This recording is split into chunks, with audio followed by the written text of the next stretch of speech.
female, he might incur certain expenses in the course of performing his duty as an agent. He might incur certain expenses. You are an accounting student, so when I talk about incurring expenses, it's something that you should know as accounting student. Now, when he incurs such expenses, then it is the duty of the principal to pay him back whatever expenses he had incurred in the course of performing his duty. And that is what we call reimbursement. So it's as simple as that. The agent is not working on his own, he's working on behalf of the principal. So if he incurs any expenses in the course of performing his duty, then the principal should reimburse him. And what it means is that, okay, he had incurred total expenses of, let's say, 10,000 Ghana cedis in the course of performing his duty. And this might have come as a result of so many ways. He might have bought goods on credit, he might have done this, whatever it might be for him, or for him to incur such expenses. All that the principal is supposed to do is to reimburse the agent. Now, even you as an accounting student, this term is not new. I should think for now, Form 2, Form 2, you might have learned about the petty cash system, and you understand the concept of reimbursement. When the petty cashier is giving, let's say, 10,000 cedis, or let's say 10,000 Ghana cedis, and at the end of every month, if he had spent, let's say 500 Ghana, let me say 600 Ghana, then it will be left at 400 Ghana. So the petty cashier would have to be paid the 600 Ghana that he spent. So it means he has been reimbursed. So the 6,000 would be paid to be added to the 400 Ghana. I said 6,000. The 600 would be paid to be added to the 400 Ghana left for the petty cashier to start the new month with the 1,000 Ghana cedis. So that 600 cedis that was paid him meant that he had been reimbursed. In agency, the same concept. If the agent incurs any expenses in the course of performing his duty, then the principal will have to reimburse him. So that is another duty. And remember I said those are the rights. Check it. I said they are the rights. Why are you saying that? Look at it. That means that it is the right of the agent to receive his commission. It is the right of the agent for the principal to pay him whatever amount or expenses he might have incurred in the course of performing his duty. The third one, which is quite related to the second one, is what we call indemnity, or indemnity. That he should indemnify the agent. So if I'm using one word, I will say indemnity.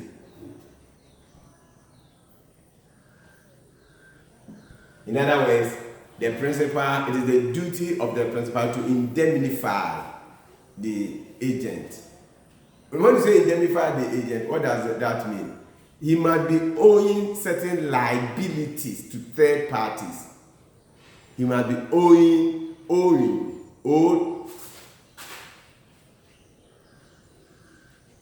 certain liabilities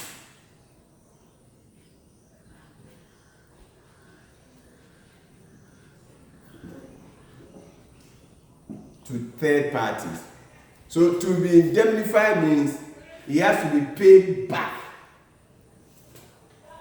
all the monies he owes to third parties. The principal should pay such money to the agent so that the agent can pay those third parties. So if you look at this one, we use reimbursement when we are looking at the expenses that he might have incurred in the course of performing his duty. Then we use indemnity when you are looking at liabilities that he owes, liability that he owes to third party. So that is what you should also take note of. Number 4. Now, if you are an agent, you are supposed to perform certain duties. You are supposed to work. For example, a factor. You know who a factor is. We said a factor is a mercantile agent. He's a merchant. He's a sales agent who buys goods, and he can possess the goods and sell the goods, insure the goods on behalf of the principal. Now, so if I'm a factor, what do I do? It means I sell goods. And how am I going to get, if the principal does not provide the goods, what am I going to sell? So it is the duty of the principal to provide the opportunity for the agent to work. The opportunity for the agent to work. And here, what do I mean by opportunity? If I'm sales agent, you have to provide the goods so that I can sell the goods. So if you don't provide the goods, then I cannot have anything to sell. So it is the duty of the principal to see to it that for the if it is a factor who is sales agent, for goods to be made available so that the agent can sell the goods. If it doesn't do that, then it means the agent opportunity will not be created for the agent to sell the goods. So that is another duty. Provide opportunity for the agent to work.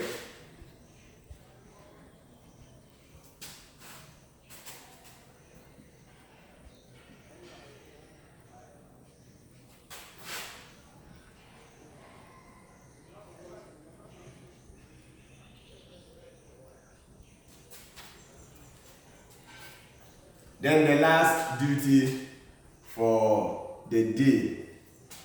You know, every business has some level of risk involved.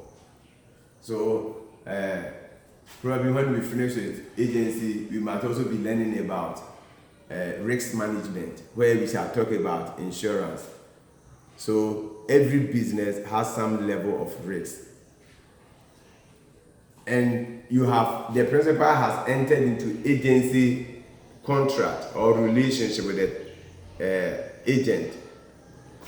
Now, that particular business that the agent is going to conduct on behalf of the principal, are there any risks involved?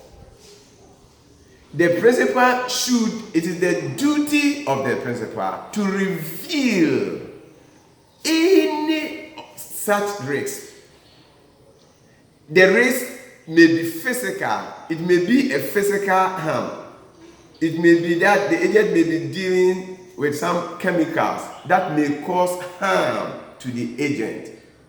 It is the duty of the principal to reveal such risks to the agent, for him to decide whether he is ready to enter into that agency relationship or not. He should not conceal such significant, such important information from the agent. The risk involved may be physical, it may even be monetary.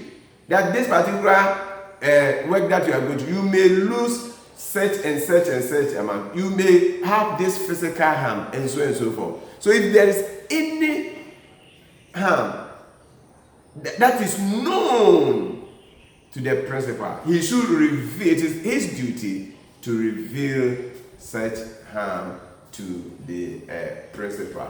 So that is, so reveal risk.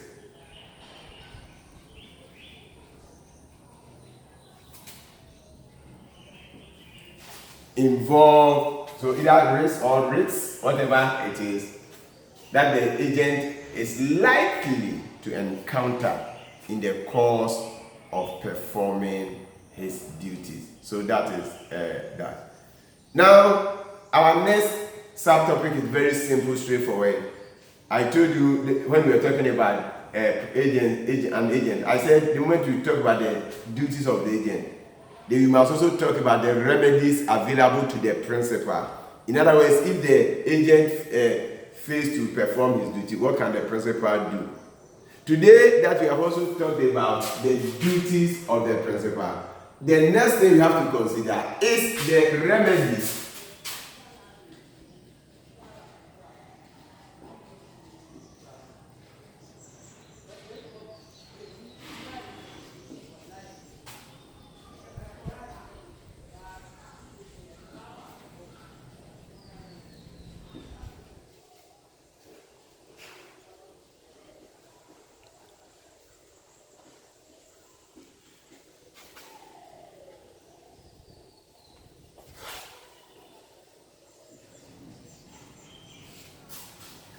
So we are looking at the remedies. Now, remedies is not a new thing to you. We have learned law of contract, and I made it clear to you that law of contract, you learn the principles in law. Is the mother, law of contract is the mother of all laws. That is where you learn the principles. So that's why I said that agency is just an extension of law of contract. So some of the principles that you learn under law of contract, you meet them here. And when we talk about law of contract, we talk about the remedies available to an injured party when there is breach of contract. So if the principal fails to perform his duty, what can the agent do? What can the agent do? Very simple, straightforward. The first one, we learned something like that when we were talking about law of contract. Number one, the agent can sue for damages.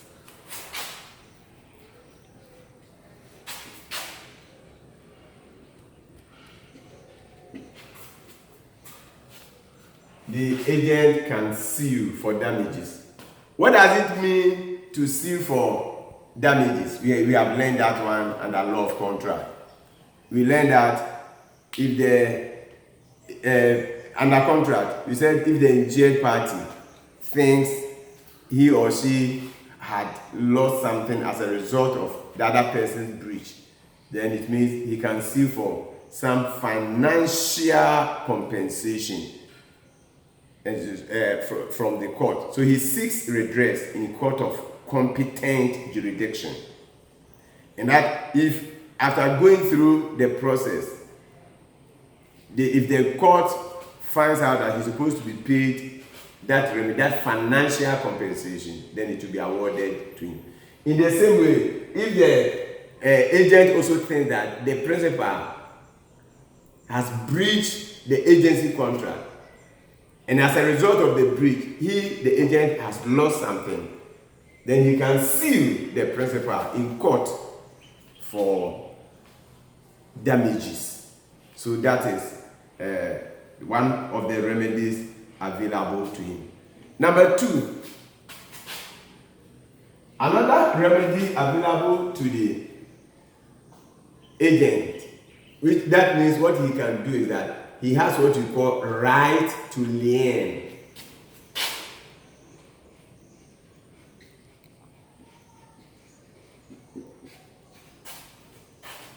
He has right to lien. So the key word here is lien. So what is lien?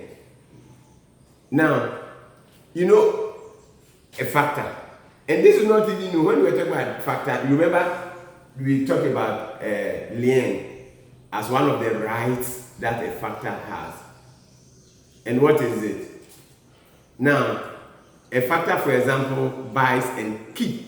He buys and he keeps goods on behalf of the principal. So he has legal possession of those goods.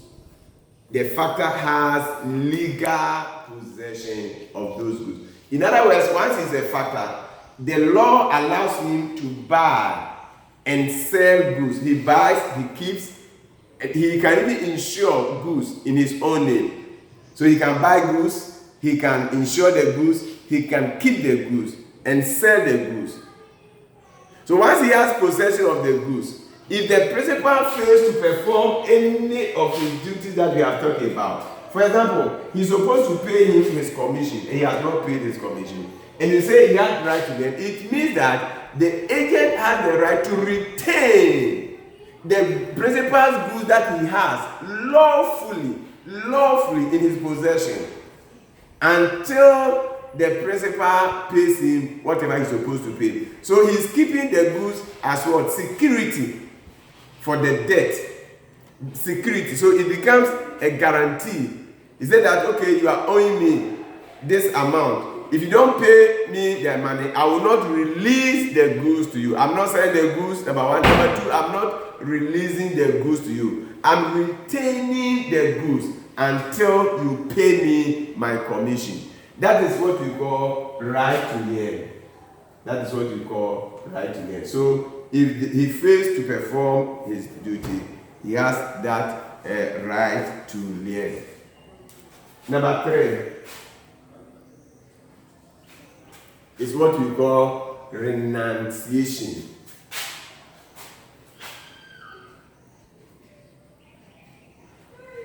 Renunciation. That's another remedy.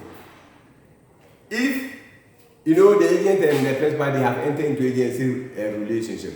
Now, the agent can decide to cancel the contract or discontinue with the contract. He can tell the principal that I'm no more continuing with the agency relationship. I'm no more your agent. In law of agency, when the agent withdraws from the agency, we say he has renounced.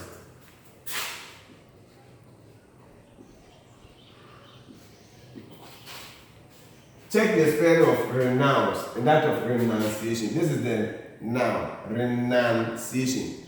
But look at renounce. It is just like the word pronunciation and pronounce. So this is renunciation. This is the spelling. So check it very well. And this is renounce. So the agent can renounce the contract. When the principal does it, if the principal is also not interested in agency, we don't say the principal has renounced. For the principal, we shall, when we go to termination of agency, we shall talk about that one. We say that the principal has revoked. So when the agent says he's no more interested in the agency and he withdraws from the agency, and then you say he has renounced.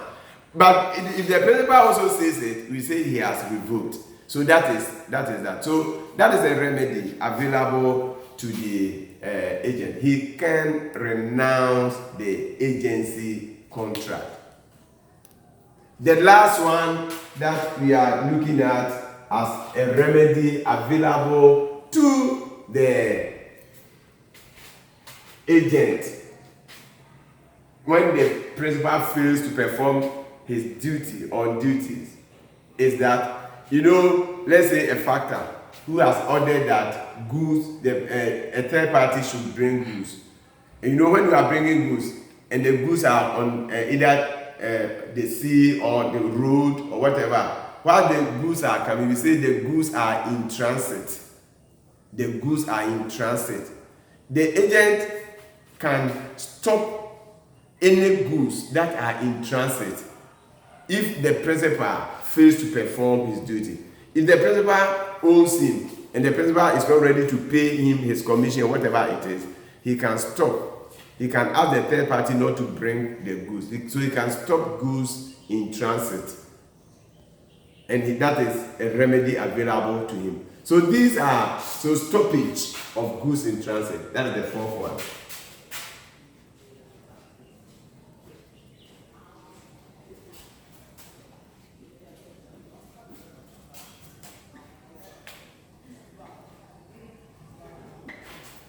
Stoppage of goods in transit. So that is the remedy available to an agent when the principal fails to perform his duty.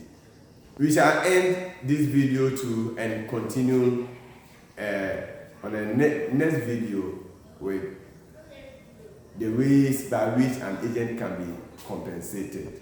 Thank you.